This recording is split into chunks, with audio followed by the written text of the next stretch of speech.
Oferecimento loja. Fazer isso. Entrar no... Olá, salve, salve, muito bom dia. Tá começando aqui pela Jovem Pan mais uma edição do...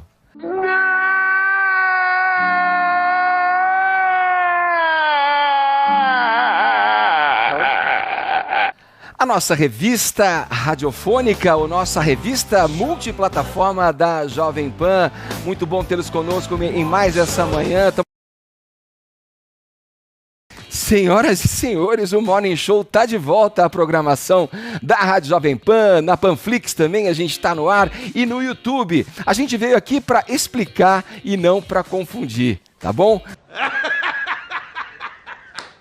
No primeiro programa dessa nova temporada, quem vai nos ajudar nessa tarefa é o ministro do Supremo Tribunal Federal, Luiz Roberto Barroso. Uma entrevista, a gente está muito na expectativa dessa entrevista, porque pode vir muito esclarecimento aí na fala do ministro que compõe o Supremo Tribunal Federal. Eu vou de cara aqui, olha, dando as boas-vindas aos integrantes dessa bancada mais ilustrada das mídias brasileiras. Paulinha, bom dia, minha querida, como é que você tá? Que saudades, estava morrendo de saudades de ouvir aí as suas hashtags. Daqui a pouco você revela lá pra gente, tá? Bom dia. Bom dia, Ed, que saudades, mesmo assim de longe. Já tá dando pra ter outro gostinho aqui de manhã. Bom dia, Vini! Como é que você tá, meu camaradinha? Que legal que a gente vai voltar a conversar das manhãs, bater aquele papo, esquentar o debate. Bom dia, meu querido!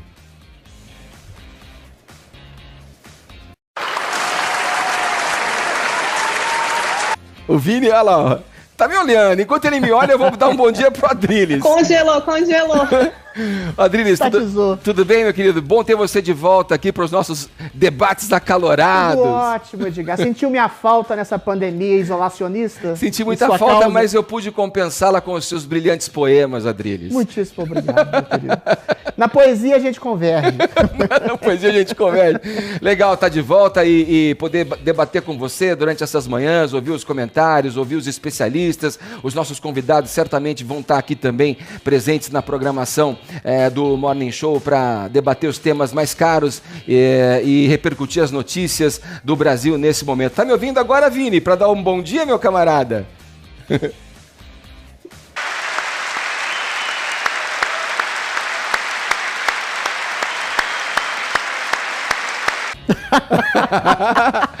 Isso aí é um teste, esse é um teste que o Vini tá fazendo. Catatônico, uma hora ele tá fazendo um teste comigo para ver se eu consigo me livrar bem dessa situação. Dizia um amigo meu, ou você tem presença de espírito nesse momento, ou você tem ausência de corpo. Como eu não posso sair fora porque o programa tá só começando... Não, nada a ver, irmão. Eu vou com a Paulinha. Paulinha, vamos mandar nossa hashtag hoje? Vamos, já tô aqui, Edgar, tô acompanhando todo mundo. Do pessoal que nunca desgruda do nosso pé aqui no Twitter. Vamos nessa então, olha, o Morning Show tá só começando, a gente vai abrir a nossa conversa matinal falando justamente do vídeo do Felipe Neto, um dos youtubers mais influentes do Brasil. Dá pra botar essa porcaria pra aqui? Eu quero dizer pra você, eu sou obrigado a falar, que esse programa aqui tá uma porra.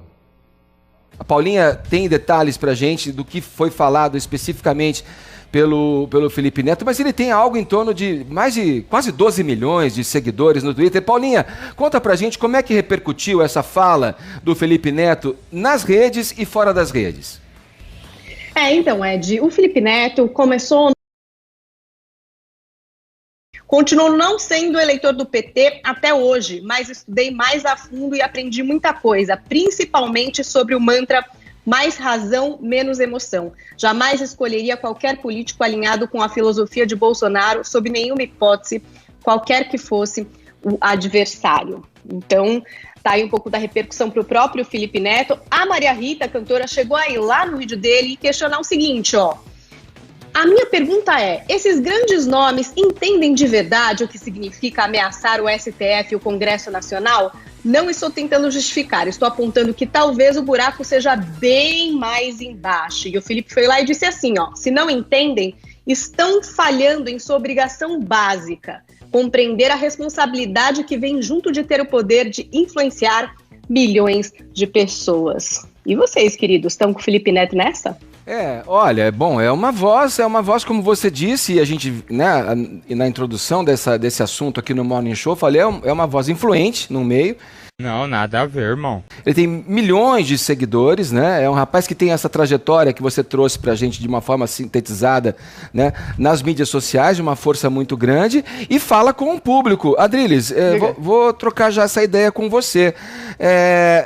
Esse post do Felipe Neto mereceria um like seu, Adriles?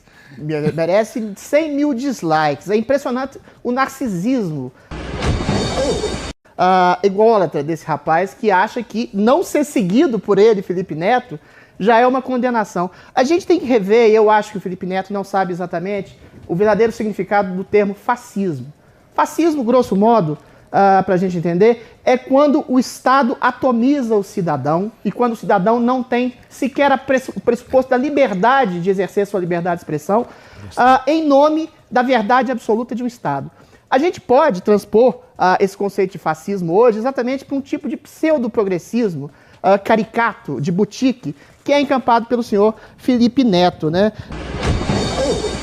Porque manifestar-se contra atitudes do STF ou contra o Legislativo não é exatamente ser fascista, é simplesmente ser maduro o suficiente para perceber que essas instituições, que esses outros dois poderes podem ser e devem ser tão criticados quanto o Congresso.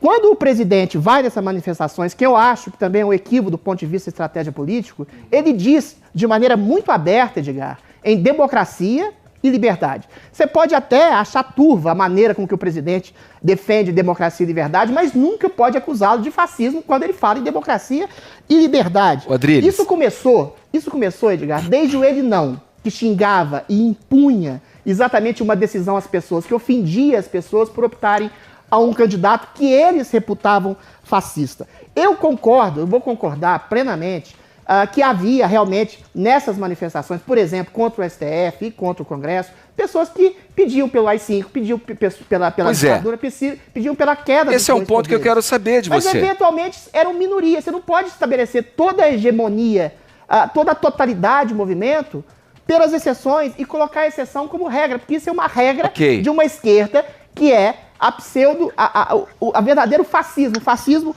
em nome do bem. Mas, Adriles, veja, aproveitando essa observação que você fez, é notório que ali entre as faixas que compunham ali essa manifestação, sim, aquela do quartel, a que ficou ali na frente do quartel, era o dia do Exército, portanto o presidente Jair Bolsonaro subiu ali, usou a caçamba de uma caminhonete para fazer um breve discurso ali para as pessoas. Era notório que as faixas todas pediam fechamento de Congresso.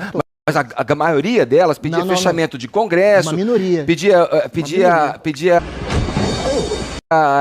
fechamento do Supremo Tribunal Federal. Quer dizer, o que se percebe, eu acho que você deve levar em consideração, e eu gostaria que você levasse em consideração quando eu tecesse esse comentário, é que cada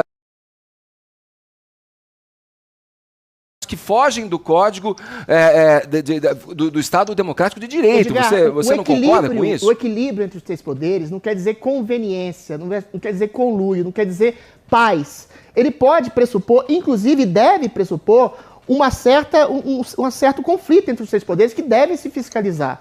Quando o presidente tece alguma crítica ao STF ou ao Legislativo, eu não vejo em nenhum momento ele pedir pela queda. Inclusive ele rechaça a palavra de um apoiador que pede a queda, a deposição dos ministros do STF ou do próprio Legislativo. Não há necessariamente nenhum tipo de vocalização em nome de um governo ditatorial. Eu só acho que é muito estranho um youtuber como o Felipe Neto pedir de maneira absolutamente agressiva, incisiva e totalitária que todos pensem coadunando com ele. Isso é exatamente a tradução absoluta e totalitária do fascismo. Eu vou dar um outro exemplo de fascismo. Rapidamente. Quando eventualmente o presidente, e de maneira atabalhoada, e grosseira, e vulgar, e equivocada, tocando as pessoas, abraçando as pessoas, se volta contra exatamente uma ditadura do isolacionismo, que acha que todo mundo que pode relativizar a maneira como é feita no Brasil é um genocida, é uma pessoa desumana, o presidente está exatamente não sendo autoritário e não sendo fascista. lançando mão do seu direito de se colocar contra a turba e a maioria. Eu discordo, porque ele está, sim, efetivando uma autoridade, desrespeitando as orientações das autoridades sanitárias e do próprio ministro que ele trocou para fazer o mesmo papel, porque o ministro que está lá é um médico. Eu já falei que a maneira com que ele se coloca contra o isolacionismo é equivocada, mas se colocar contra o isolacionismo hoje é como se fosse que você estivesse cuspindo na cara da humanidade. É porque isso pode resultar em mais mortes, Adriles, que já não vão ser poucas, a gente já sabe disso. Vamos ver, vamos voltar lá. O isolacionismo, de maneira radical e estúpida, como é feito no Brasil em todas as regiões, sem estabelecer os contrastes e as diferenças entre regiões e o número de mortes, o número de infectados, ele vai condenar um número muito maior de pessoas à miséria, à pobreza e, consequentemente, à fome. Então, o que eu estou colocando é que essa é uma discussão válida e que o presidente entra nela de maneira equivocada. Só que ele é exatamente uma minoria nessa discussão. Assim como exatamente, ele nunca pediu a queda do STF ou do Legislativo. E se algumas pessoas em minoria vocalizam esse tipo de crítica acerba aos três poderes e não pedem pela queda desses dois poderes, eles não estão fazendo fascismo. Quem está fazendo fascismo é o senhor Felipe Neto, que pede para que as pessoas pensem como ele, absolutamente, que o presidente é fascista, ou que todas as pessoas que criticam o STF, que todas as pessoas que criticam o Legislativo e todas as pessoas que criticam o isolacionismo são fascistas. Isso é fascismo. Você querer que as pessoas pensem como você de maneira autoritária e sem democracia. A gente discorda no conteúdo e também na liberdade que ele tem como um cidadão que ainda pode se manifestar. Mas ele obriga. E colocar suas ideias. Ele obriga. E o castigo que ele dá, que o grande Felipe Neto Mussolini dá, eu não vou te seguir mais. Tem acesso do ridículo, né? É que a situação vai chegando num grau em que realmente só uma postura um pouco mais incisiva e assertiva nesse caso vale a pena. Aquela velha história, eu acho que você é um ditador, então eu vou ser ditatorial contra a sua ditadura. Mas ele é um cidadão, né? O presidente está numa situação de poder chefiando uma nação. A diferença está aí. E eu tenho direito de dizer que ele é um bobão. Enfim. Deixa eu aproveitar para ir a Brasília. Agora são 10 horas e 17 minutos, horário de Brasília. Eu vou aproveitar para colocar nessa conversa aqui, ó, nossos olhos e ouvidos na capital federal, Zé Maria Trindade. Zé, eu tava com saudade desse nosso colóquio matinal, desse nosso bate-papo, ouvir as suas parábolas, as suas metáforas, os causos que você sempre coloca tão bem para anunciar algum fato político. Tava com saudades, é bom ter você de volta. E de cara já te passo a pergunta. O Bolsonaro tem sentido o peso, Zé, das críticas aí? Ontem ele disse, por exemplo, que vai ficar no governo até 2027. Ele já considerou que ele está reeleito, Trindade. Bom dia. Pois é, más notícias para quem achava que o presidente Jair Bolsonaro não chegaria ao fim deste mandato, né, de 2022. Olha, Edgar, eu ainda estou com saudade, não é passado, não estava, eu estou com saudade, bom ver você. Aí, se a camisa fosse branca, eu diria que eram aqueles religiosos, né, que andam de gravata. Ô Zé, mas eu... Peraí, eu coloquei uma gravata aqui, fiz tentado o meu estilão aqui, manter uma pompa para essa volta do programa, pô. Muito bom. Ainda bem que eu não escolhi camiseta branca, porque embora seja um cara espiritualista, do sentido filosófico da espiritualidade, né, do existencialismo. Sei. Eu tô longe de ser pastor, Zé. Pois é. Olha, Edgar, se eu soubesse quem inventou o terno, eu mandava aprender. Não é uma coisa agradável, muito menos aqui para Brasília, esse calorão infernal. Você tem que usar um traje europeu, exatamente. Olha, Edgar, esse cientista político chamado Felipe Neto, entre os dois, eu sou mais o Lucas Neto do que o Felipe Neto, né? O Lucas Neto, pelo menos, leva a vida na brincadeira. É exatamente o que vocês escreveram, né? Quem é ele para achar que pode determinar o que pensa?